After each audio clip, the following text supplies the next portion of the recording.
Salam sejahtera, nak bersama saya Nina Rozman. Seperti biasa pada jam 11 pagi, Pantau Belanjawan akan membawa pelbagai sudut pandangan, idea serta cadangan dari ahli panel jemputan untuk memberikan penjelasan terhadap pengurusan dan perbelanjaan kerajaan, terutamanya dalam setiap pelaksanaan bajet yang telah dilaksanakan dan dalam perancangan semasa. Dan episod kali ini memberi tumpuan terhadap pendidikan di mana adalah kunci untuk membina masyarakat yang adil dan maju.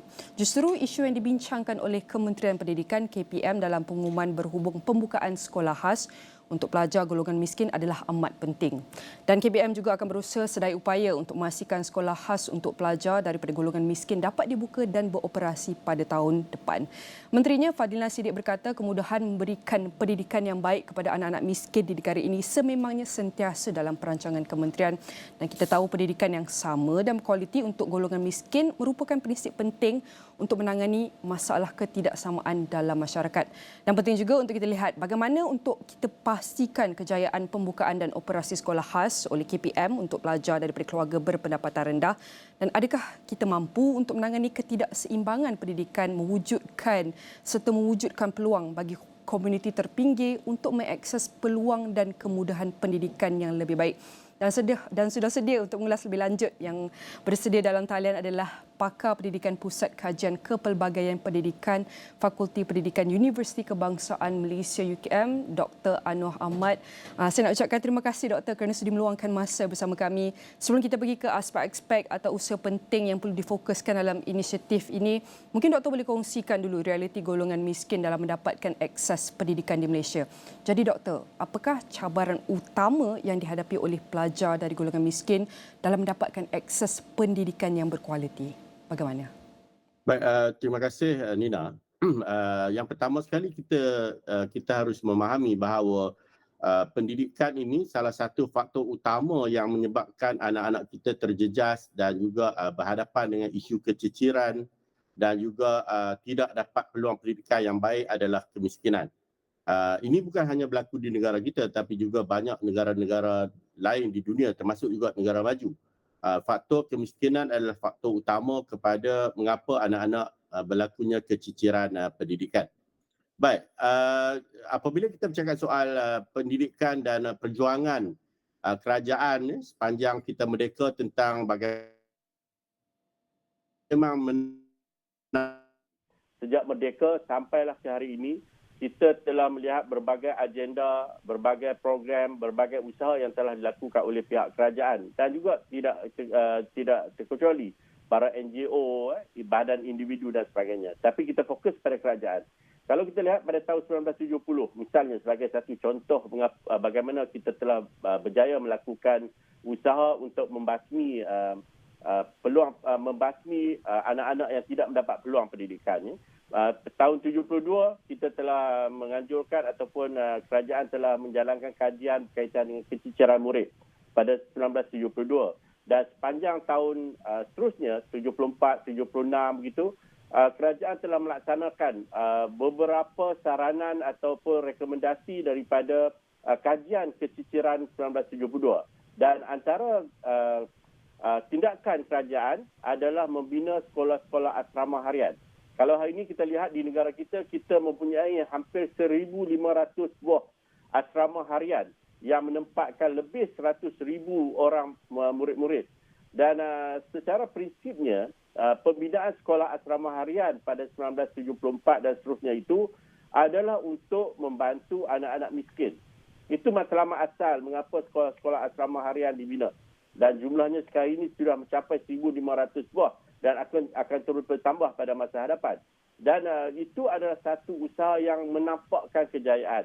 Jadi pada saya, kerajaan pada waktu-waktu dahulu memang memberi penekanan yang sangat tinggi kepada pendidikan.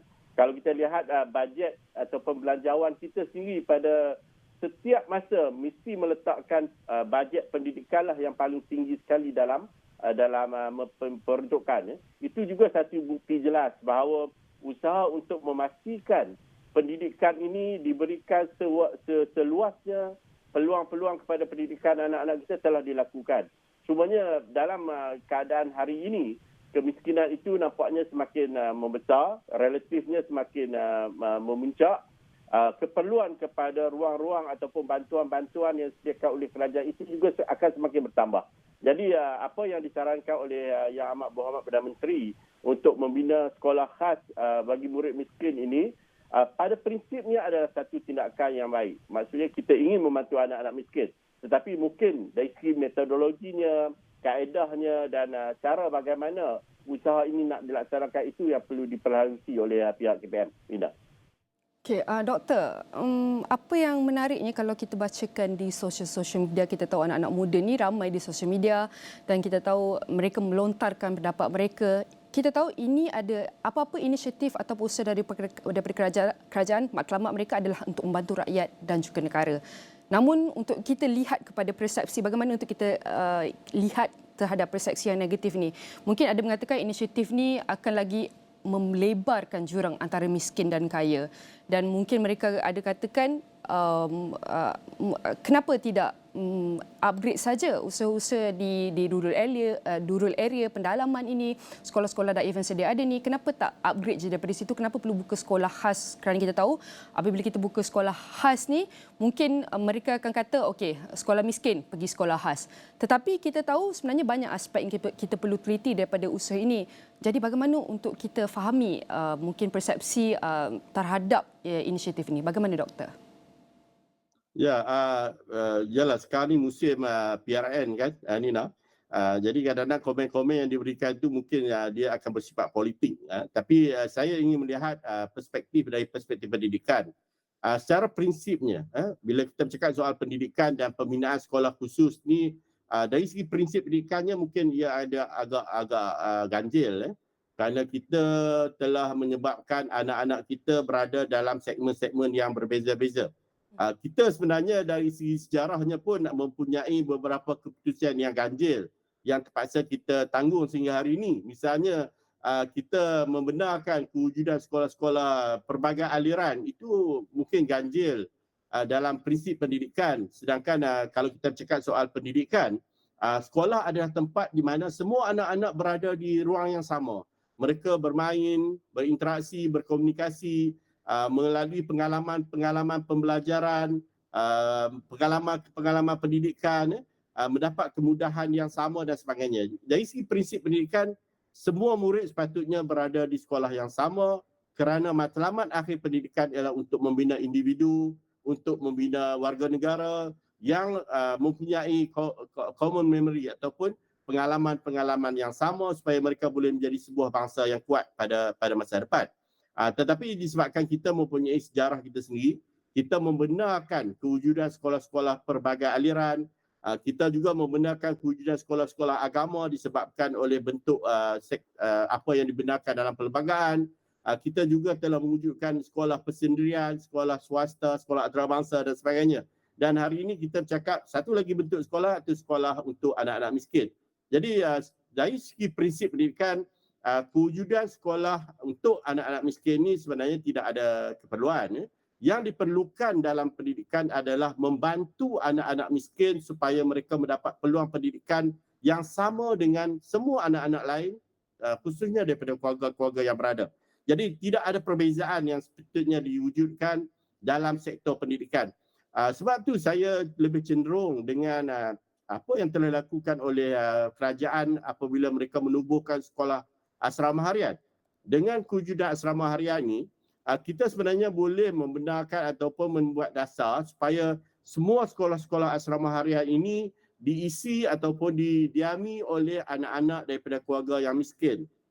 Dan apabila mereka berada di asrama harian, mereka masih lagi boleh belajar bersama rakan-rakan mereka yang lain yang tidak tinggal di asrama. Jadi di situ tidak ada perbezaan dari segi pelebelan, tidak ada perbezaan dari segi kamu miskin, aku kaya dan sebagainya. Dan mereka ada peluang untuk belajar bersama-sama di sekolah asrama-asrama harian. Itu yang pertama. Yang keduanya, apabila kita mewujudkan sekolah khas untuk anak-anak murid miskin ini, saya berfikir dari segi kemampuan kerajaan untuk menyediakan sekolah-sekolah khas ni. Berapa jumlahnya untuk kita memenuhi semua anak-anak miskin yang ada di negara kita yang jumlahnya mungkin mencapai ratusan ribu daripada keluarga-keluarga yang miskin. Dan sudah tentu kerajaan tidak mempunyai keupayaan kewangan yang cukup besar untuk menyediakan semua sekolah-sekolah khas ini. Dan akhirnya kita akan lihat nanti akan wujud hanya beberapa buah sekolah khas yang memberi tumpuan kepada segelintir saja anak-anak miskin, sedangkan ramai lagi anak-anak miskin di luar yang tidak mendapat peluang pendidikan sebagaimana yang ada di sekolah khas. Jadi pada saya, dalam kita melaksanakan pendidikan ini, walaupun idea untuk membantu anak-anak miskin adalah satu idea yang murni, yang baik, tetapi kaedah penyelesaiannya itu juga mestilah sustainable. Mestilah lestari supaya ia tidak menimbulkan segregasi di kalangan anak-anak kita yang akan menjadi generasi pada masa depan. Yang keduanya, kerana kita sudah pun mempunyai aturan-aturan yang pada saya berkesan. Kewujudan sekolah-sekolah asrama harian yang berjumlah hampir 1,500 ini adalah mekanisme terbaik untuk kita membantu anak-anak miskin supaya dapat mereka belajar dan tinggal di asrama. Apa yang perlu dilakukan oleh pihak KPM adalah melaksanakan dasar supaya sekolah-sekolah asrama harian ini difokuskan kepada kumpulan anak-anak miskin untuk mereka berada di asrama-asrama harian ini. Jadi tanpa mengeluarkan peruntukan yang terlalu besar, hanya memerlukan dasar dan juga memerlukan sedikit pengubahsuaian kepada apa yang telah kita amalkan sekarang. Saya fikir kita boleh melaksanakan dan boleh membantu anak-anak miskin ini kembali ke sekolah dengan tinggal di asrama-asrama, dan inilah yang sebenarnya matlamat ataupun tujuan asal mengapa sekolah asrama harian diwujudkan pada tahun 1976 dahulu. Dan kita sebenarnya kembali kepada matlamat dan juga tujuan asal wujudan asrama itu. Ina. Betul tu, Doktor. Tak semua usaha atau inisiatif akan mendapat sokongan, terutama apabila mereka tidak dapat lihat hasilnya dalam masa terdekat. Namun seperti yang Doktor kongsikan juga, dalam pelbagai aliran dalam bidang pendidikan sepatutnya tidak menghalang untuk kita bersatu padu. Okey, Doktor, kita dah establish the issue semua, tapi Doktor ada juga sentuh mengenai tak perlu tambah dana semua, just upgrade apa sedia ada. Tapi kita nak fokus kepada dana ketika ini. Bagaimana peningkatan dana terhadap Kementerian Pendidikan? Adakah mereka perlu tambah lagi banyak bajet? Adakah ataupun bajet mereka sudah cukup untuk pastikan pembukaan dan pengoperasian sekolah khas untuk golongan miskin pada tahun depan? Baik, kalau kita melihat kepada peruntukan yang sediakan pada tahun 2023, kita untuk sekolah 55.2 bilion, ini satu jumlah yang paling besar lah kalau kita lihat dari segi peruntukan. Dan 2/3 daripada peruntukan itu sebenarnya pergi kepada emolument ataupun penggajian guru-guru, pegawai dan sebagainya, kaki tangan KPM. Dan hanya 1/3 saja yang digunakan untuk tujuan pembangunan. Sedangkan isu-isu pembangunan dalam pendidikan ini sangat kritikal. Kita berhadapan dengan isu sekolah daif. Alhamdulillah dalam bajet itu diberikan peruntukan hampir 1 bilion 900 juta lebih untuk membaiki sekolah daif. Dan kita juga memerlukan lebih banyak sekolah-sekolah baru. Kalau kita lihat kawasan-kawasan bandar sekarang ni, saya sempat ke sekolah, ada sekolah yang sampai mencecah 50 orang satu bilik darjah. Sesak. Dan ini adalah kawasan-kawasan perbandaran baru yang memerlukan lebih banyak sekolah-sekolah dibina dengan kadar yang segera. Tapi dalam bajet 2023 kita hanya mampu membina 7 buah sekolah baru saja. Sedangkan keperluan untuk kita menyediakan sekolah-sekolah baru itu semakin mendesak. Kita juga melihat bahawa peruntukan ini diberikan untuk tujuan infrastruktur dan juga untuk penyediaan laptop dan sebagainya. Jadi pada saya, jumlah yang disediakan itu memang tidak mencukupi, tetapi kita juga memahami keadaan ekonomi semasa dan kita mengharapkan pada tahun-tahun hadapan peruntukan yang lebih besar, yang lebih menepati sasaran kepada kumpulan-kumpulan yang sangat memerlukan. Yang saya maksudkan yang sangat memerlukan itu adalah kita mesti selesaikan isu sekolah daif, kita mesti selesaikan isu kemiskinan dalam pendidikan, dan kita mesti selesaikan isu-isu yang berkaitan dengan amalan-amalan silibus yang lama, guru yang terpaksa mengajar murid terlalu ramai dalam kelas dan sebagainya. Dan saya fikir dengan komitmen yang diberikan oleh Yang Amat Berhormat Perdana Menteri, saya yakin beliau akan dapat melakukannya, dan kita mengharapkan KPM akan proaktif untuk mengambil inisiatif untuk melaksanakan apa yang telah dicanangkan oleh Perdana Menteri sejak beberapa ketika ini. Aina. Sudah tentu pendidikan memainkan peranan penting untuk memecahkan kitaran kemiskinan dan memperkasakan individu untuk meningkatkan kualiti hidup mereka dan harapan beri sumbangan positif kepada pertumbuhan negara. Tapi doktor dan juga penonton setia kita jangan ke mana-mana. Kita akan berhenti rehat seketika dan kembali selepas ini.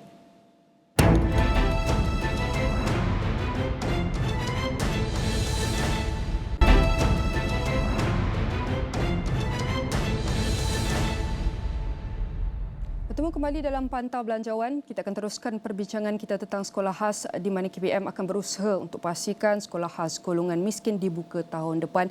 Dan kita masih bersama tamu kita yang setia berada dalam Google Meet iaitu Dr. Anwar Ahmad. Saya nak ucapkan terima kasih Doktor kerana masih setia untuk meluangkan masa bersama kami. Tadi sebelum kita berhenti rehat, Doktor telah establishkan, kongsikan apakah cabaran utama untuk golongan miskin dalam mendapatkan akses kepada pendidikan yang berkualiti, termasuk juga dengan iaitu antara persepsi terhadap membuka sekolah baru ini dan juga dana. Dan sekarang ini kita dah bercakap tadi, doktor ada cakap apabila bercakap mengenai dana ataupun untuk kita keluarkan bajet ni, kita harus terutamanya untuk beri fokus kepada infrastruktur.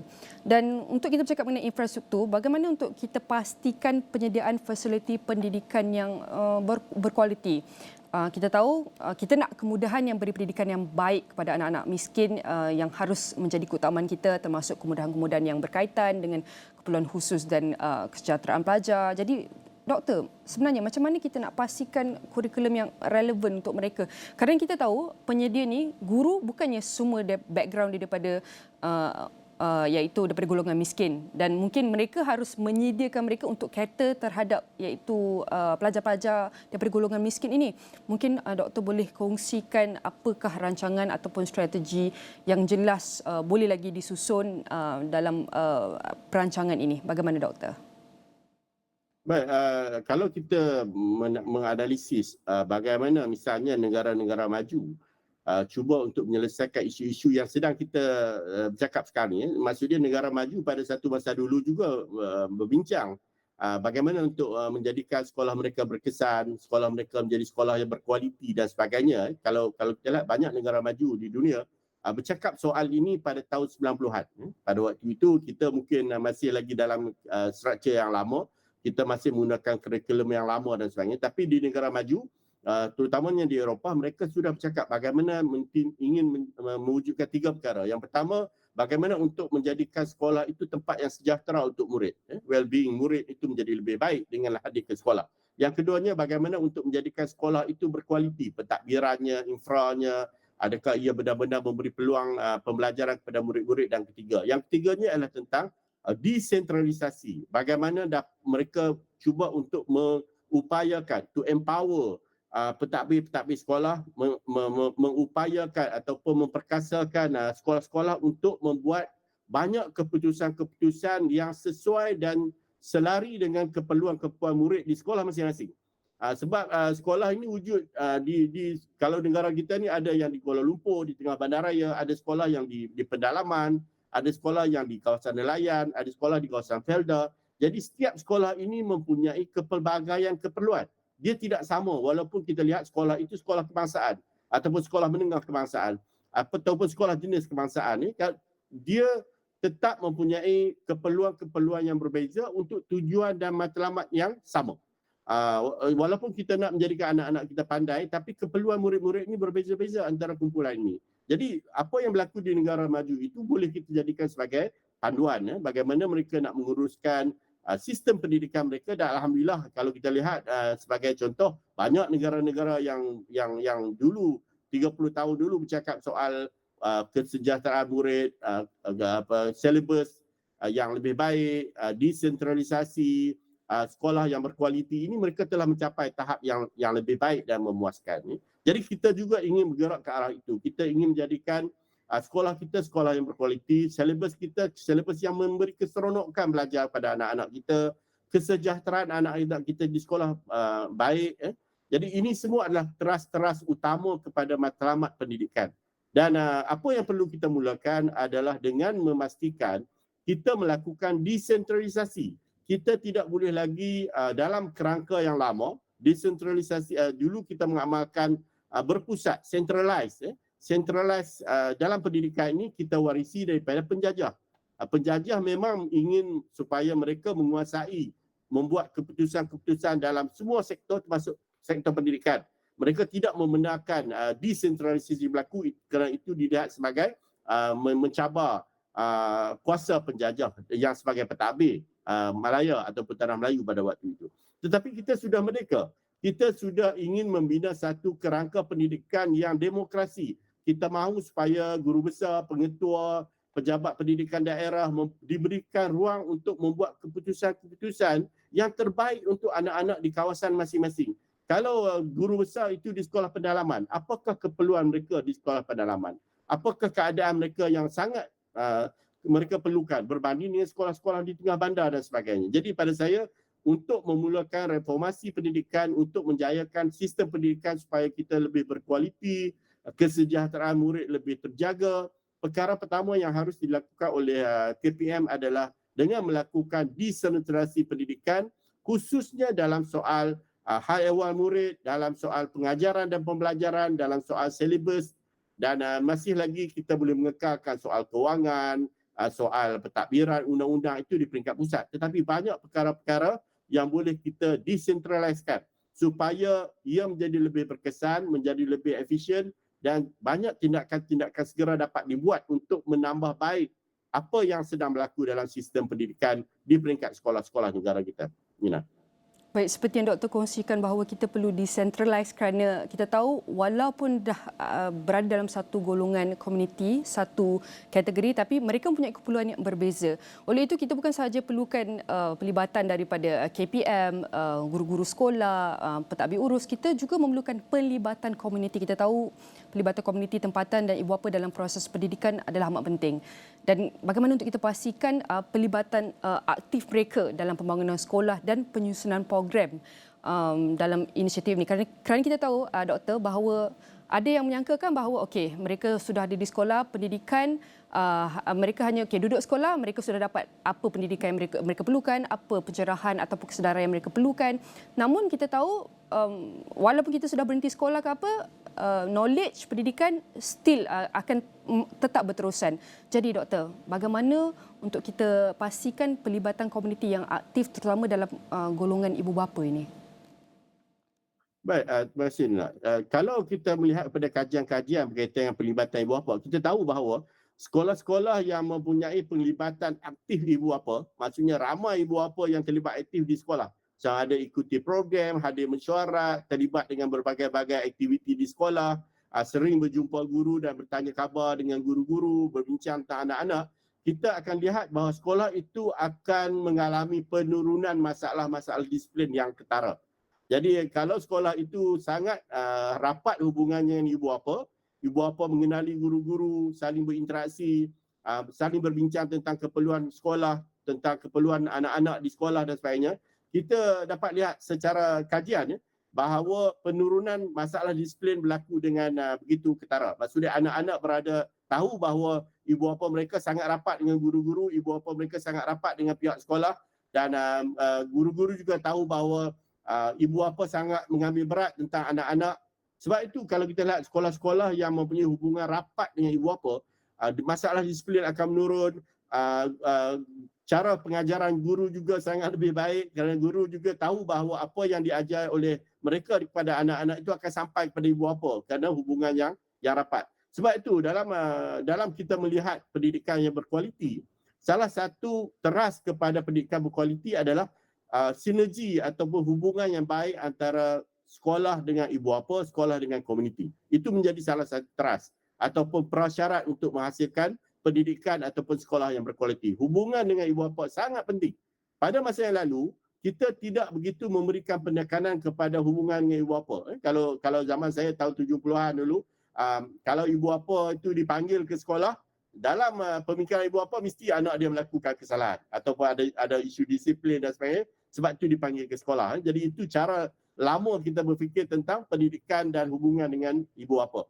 Tapi hari ini kita ingin melihat sekolah itu menjadi tempat pertemuan ibu bapa, guru-guru komuniti untuk membincangkan isu-isu pendidikan, isu-isu keperluan anak-anak mereka untuk menjadi lebih pandai, lebih mahir, lebih berdisiplin, lebih berakhlak mulia. Tempat perbincangan itu adalah di sekolah.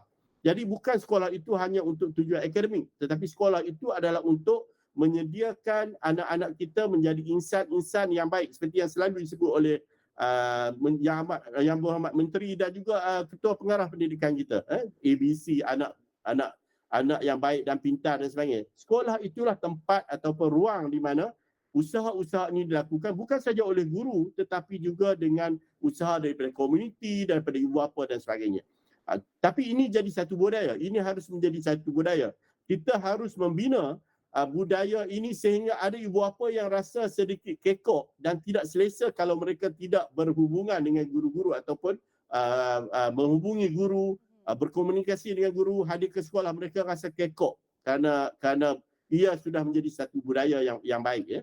Jadi kita harap pada masa depan sekolah kita ini akan dipenuhi ataupun diziarahi ataupun dilawati oleh ibu bapa bukan kerana ada masalah anak-anak dalam disiplin, tetapi mereka ingin berbincang dengan guru apa yang mereka boleh sumbangkan, apakah tentang prestasi pendidikan anak-anak mereka, bagaimana mereka boleh memberikan bantuan dalam bentuk fizikal, dalam bentuk kewangan, dalam bentuk idea dan sebagainya. Sekolah sepatutnya menjadi titik temu untuk kita bercakap soal pendidikan antara guru-guru, masyarakat, ibu bapa dan tentu saja dengan pihak pegawai seperti KPM, pejabat pendidikan daerah dan sebagainya.